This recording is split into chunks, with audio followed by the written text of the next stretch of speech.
Hernán Iglesias Ilia, director de la revista digital Seúl, acaba de publicar un muy interesante artículo bajo el título de Bajar el cuadro de Cristina, donde aborda la virulencia de la campaña política actual desde la perspectiva del desafío que la política económica representa para elementos básicos de la narrativa populista corporativa del kirchnerismo, con implicancias tanto en términos políticos como en términos históricos. Muchas gracias, Hernán, por acompañarnos. Como decía, nos gustó muchísimo tu artículo. Contanos un poco acerca de la génesis de esta idea.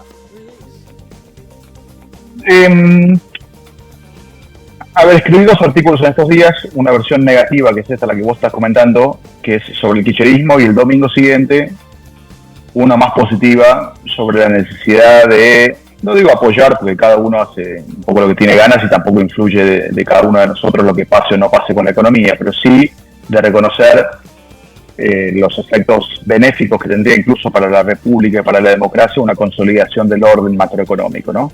Pero empecemos por lo que me decías antes, el kirchnerismo, porque muchas veces se ve a la posición a un gobierno como un ejercicio clásico de oposición, una posición legítima de lo que los partidos que están en la oposición critican a los gobiernos en general, a veces, casi siempre sobreactuando y exagerando, ¿no? Eso les pasa a cualquiera, no digo solamente el kirchnerismo.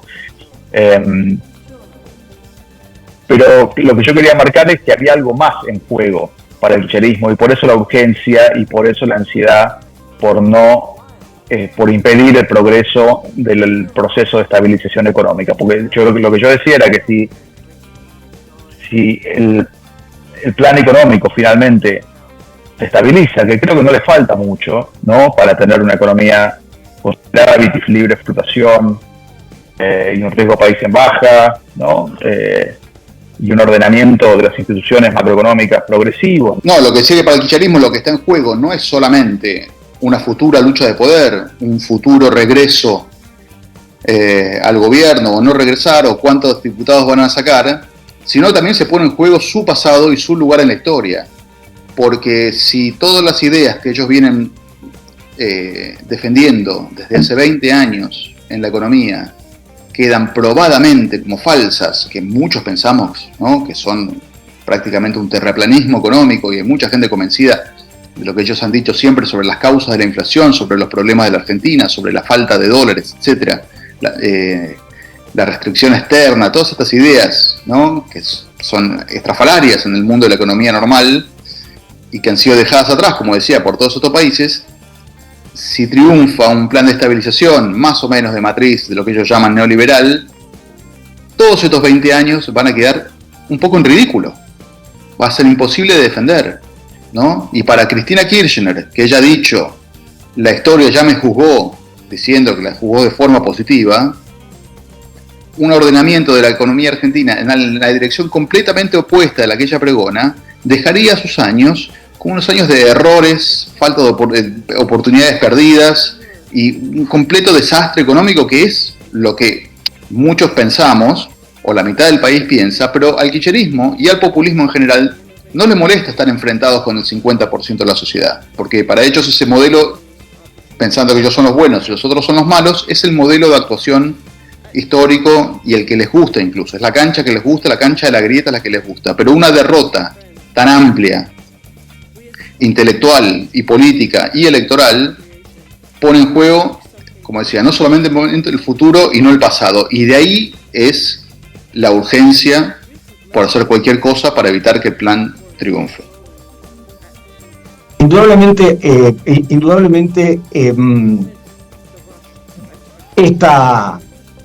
este triunfo, digamos, concretaría en forma palmaria la bancarrota de las ideas.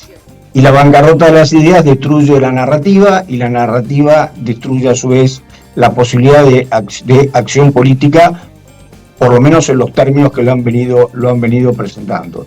Y como vos muy bien señalás, todo el esfuerzo de opositor no está dirigido a cualquier cosa, está dirigido al plan económico, está dirigido a la estabilidad financiera del Estado, está dirigido al aumento del gasto público.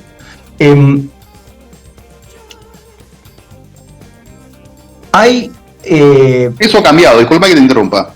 Eso ha cambiado. Hace un año, la oposición a Milei era más una acusación de fascismo, de la ultraderecha, de la extrema derecha. Todo eso ha desaparecido.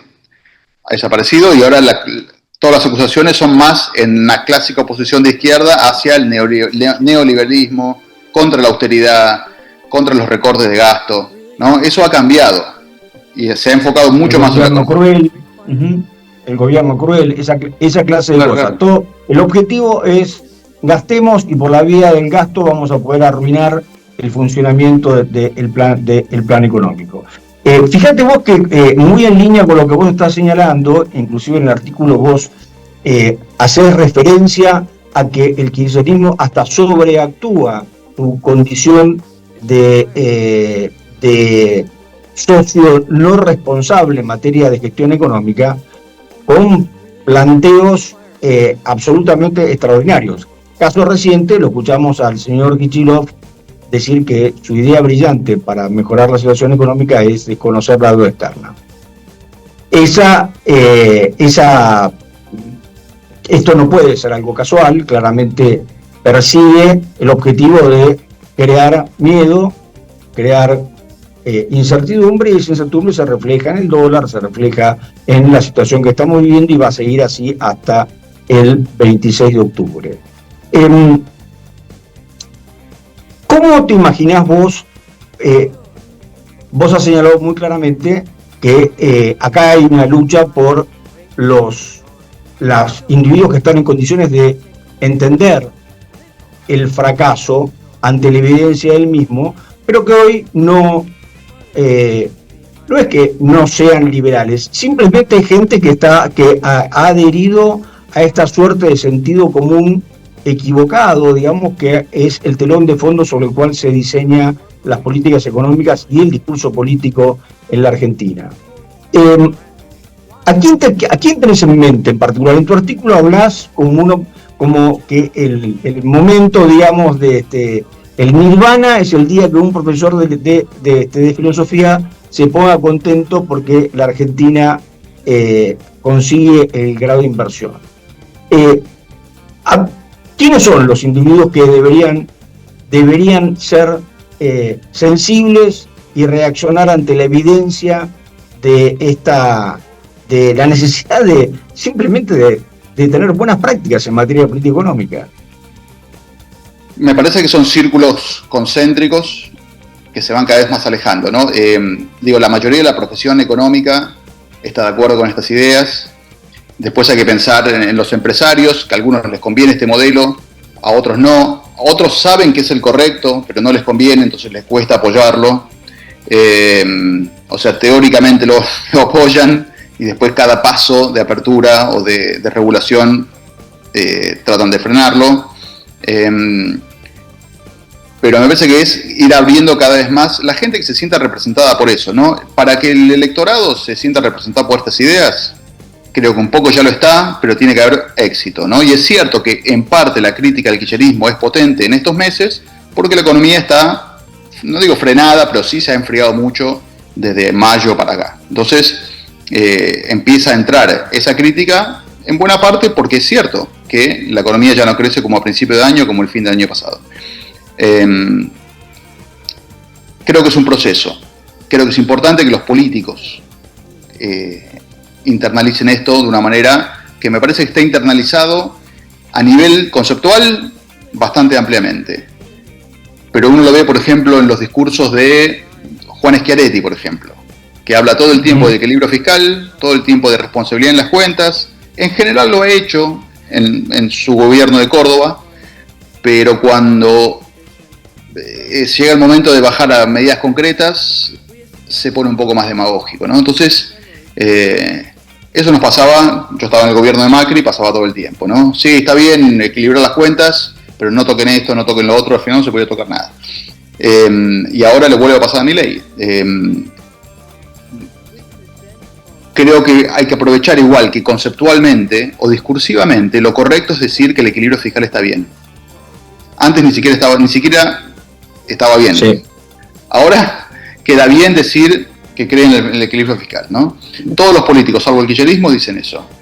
Bueno, hay que empezar a que eso tenga una capilaridad mayor en lo concreto, pero sobre todo lo que sirve es el éxito. Por eso el gobierno está tan jugado al tema de las elecciones y hay tanta esta esperanza que después de las elecciones, si les va más o menos bien, como que se abrirá un dique, que se podrá flotar el peso y el dólar, digamos, ¿no? Libremente, y eso generará como una especie de liberación a medio automática de la economía, que bajará el riesgo país. En Argentina al final eso nunca pasa, ¿no? Siempre te van demorando el nirvana, siempre el cielo tiene que esperar un poco más. Eso es cierto, eso es cierto. Pero aun cuando la naturaleza de los compromisos que ha tomado públicamente el gobierno norteamericano es tal que el riesgo financiero del 2026 debería desaparecer y consecuentemente deberíamos ver una abrupta baja de la prima de riesgo soberano que permita que la actividad se reactive, digamos. Y sin embargo, después de unos días a la baja, otra vez volvió a subir el riesgo país, ¿no? Es como que... Porque hay incertidumbre, sí, porque todo el mundo, porque yo creo que hay cierta incertidumbre acerca del resultado de estas elecciones. Si estuviera perfectamente claro que el resultado va a ser un resultado razonable, esto no debería haber pasado. Pero bueno, como diría algún analista político, las negras también juegan, y las negras están haciendo lo posible para que nos pongamos nerviosos. Ejemplo, sí. Kitilov diciendo que hay que desconocer la deuda externa. Por eso es curioso, porque para muchos analistas el gobierno exagera con el riesgo Kuka, y quizás exagera, pero quienes saben más que nadie que el riesgo Kuka existe son los propios kirchneristas. Entonces ellos, ¿sí? Exagerando su oposición a las normas básicas de la macroeconomía, como decías, lo de repudiar la deuda, hacen más frágil el plan económico. Al denunciar el plan económico ellos en los términos duros en lo que lo hacen y expresando ideas contrarias, facilitan la tarea a la que quieren hacer, ¿no? Su propia expresión de oposición perjudica el plan económico. Así es, bueno, todo parece indicar, Hernán, que vamos a tener que transitar estos días. Esperemos que lleguemos a un resultado razonable y ahí veremos alineándose los planetas. Si eso ocurre, va a ser muy importante la tarea de difusión y de debate de gente como vos, que haga todo lo que sea necesario para poder llegar con este mensaje acerca de que hay racionalidad económica versus las supercherías versus las ideas estrafalarias que nos han condenado a la clase de fracaso que hemos vivido desde el 45 a la fecha. Así que esperemos que se abra una oportunidad para que enriquecer el debate, poder insistir en esta clase de ideas y que esto sea amparado por resultados concretos, ¿no?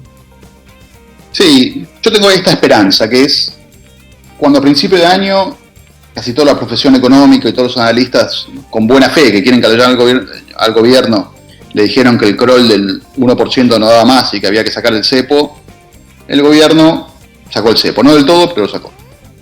Ahora hay una gran presión de las mismas personas, incluido un post de Domingo Cavallo de hoy, diciendo hay que dejar flotar el dólar, ¿no? Y es cierto también que el gobierno da explicaciones de, bueno, año electoral, ¿no? El dólar no se puede ir, tenemos que cuidar la inflación, que es nuestro principal logro. Todo eso que se está generando como una esperanza, como una expectativa de que después de la elección va a haber menos controles al dólar y se va a generar como y que el gobierno va a estar dispuesto a tener bases más sólidas de su plan porque ya no está el desafío electoral o la urgencia electoral, ¿no? Eso también es malo para estos días, porque si todo el mundo supone que el dólar va a subir después de las elecciones, va a empezar a comprar ahora y por sus propias reglas el Banco Central tiene que defender una banda en la que ya nadie cree, ¿no?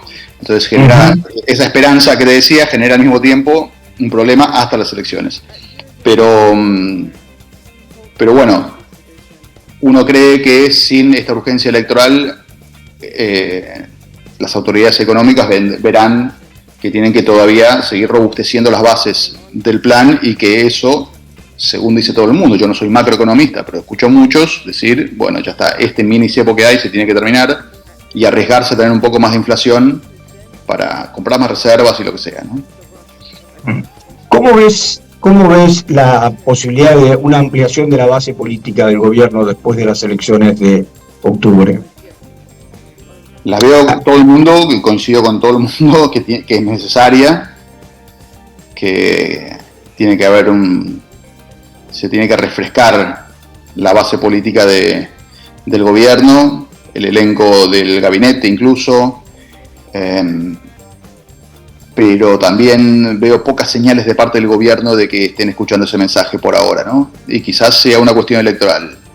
Al mismo tiempo, si le va más o menos bien las elecciones, quizás sientan que no lo tienen que hacer y sientan que pueden aguantar con este esquema raquítico en lo político que tienen ahora hasta que se coman el próximo palo, no sé, a mitad del próximo año, cuando no puedan aprobar ninguna reforma. Pero me parece que Milei ya está su imagen consolidada en la sociedad. No creo que tiene que seguir actuando de outsider completo todo el tiempo, 4 años. Eso es imposible. Quizás crea que ya él talló esta imagen que él tiene, por lo menos en sus votantes, y considere que no está en riesgo su imagen si accede a tener ciertos acuerdos de convivencia con gente que son parte o de la casta o como lo quiera llamar, de la política más tradicional. Pero sería para todo el mundo, creo, una manera de vivir más tranquilos y no tan al día. No tan al día, no digo porque haya que estar siguiendo la política cotidianamente, día por día, pero eso muestra que tiene repercusiones en la vida económica, ¿no? O sea, el dólar ha estado subiendo y bajando todo el año, el riesgo país subiendo y bajando todo el año, eso tiene consecuencias en la actividad económica, ¿no? La volatilidad es mala para la actividad económica, entonces me parece que si el gobierno quiere construir la sensación de que después de las elecciones hay una vida cotidiana de progresiva mejora, que quizás no sea espectacular, no sean tasas chinas, pero que todos los meses acumulan pequeñas ventajas de crecimiento y de salario real, etcétera, con inflación baja, tiene que tener un soporte político más estable del que tuvo hasta ahora. Indudablemente, además, para que si la expectativa es que haya reformas de alguna naturaleza, ¿no? reforma laboral, por ejemplo, está claro que es imprescindible consolidar una base que le permita hacerlo, aunque sea por la vía de un DNU, y que ese DNU resista los asaltos, digamos, de la oposición. Uno tiene la sensación como que de alguna manera, y hasta los resultados de la provincia de Buenos Aires, existía la presunción por parte del gobierno que era dueño del 54% de los votos que lo votaron en diciembre del 2023. Bueno, eso parece, esa hipótesis parece haber sufrido seriamente en esta elección, y por lo tanto es imprescindible que se amplíe la base de sustentación. De lo contrario, lo que vamos a tener es, en beneficio de un proyecto político de hegemonía, llamémosle, dentro del centro derecha argentina, 2 años de poquísimas reformas procompetitivas que el país necesita desesperadamente. Así que sí, no solo eso, además, la luz, ¿no? Si el gobierno saca 32, 33 puntos en las elecciones de octubre, que es algo que perfectamente puede ocurrir, el incentivo político a crear un tercer polo que no sea ni kirchnerista ni oficialista va a ser muy grande. Sí. Y si no pone en duda la reelección de Milei ya a mediados del año que viene, su capacidad para hacer reformas va a ser muy baja, más allá de las acuerdos políticos que pueda tener, ¿no? O sea, porque todavía parece que acaba de arrancar Milei, y no, ya se le termina la primera mitad de mandato y después siempre están las promesas de las reformas que vienen, pero el tercer año ya es el primer año del final, ¿no? Entonces, sí, señor. Sí, señor. Y aunque uno prefiera otra opción, digo, políticamente, una tercera, van a ser 2 años de sala de espera para el gobierno, para el país, un país que no tiene tanto tiempo para esperar. No, totalmente. Una especie de primaria adelantada, digamos, paralizante, como ya hemos experimentado. Bueno, esperemos que no sea el caso y tengamos cosas interesantes para hablar y no como esta suerte de Día de la Marmota donde estamos permanentemente reviviendo incógnitas del pasado. Pero es muy cierto que, como vos señalás, el desafío a las ideas establecidas que representa esta política económica, esta aceptación del diagnóstico de la ciencia económica y no de los médicos grupos, introduce un elemento muy, muy importante en la construcción de narrativas futuras. El éxito de esto invalida la posibilidad de seguir negando la ley de la gravedad en materia económica. Y esperemos tener la oportunidad de verlos de la primera fila del teatro. Bueno, José, muchas gracias. Un placer como siempre y estamos en contacto, Hernán. Hasta la próxima. Hasta la próxima.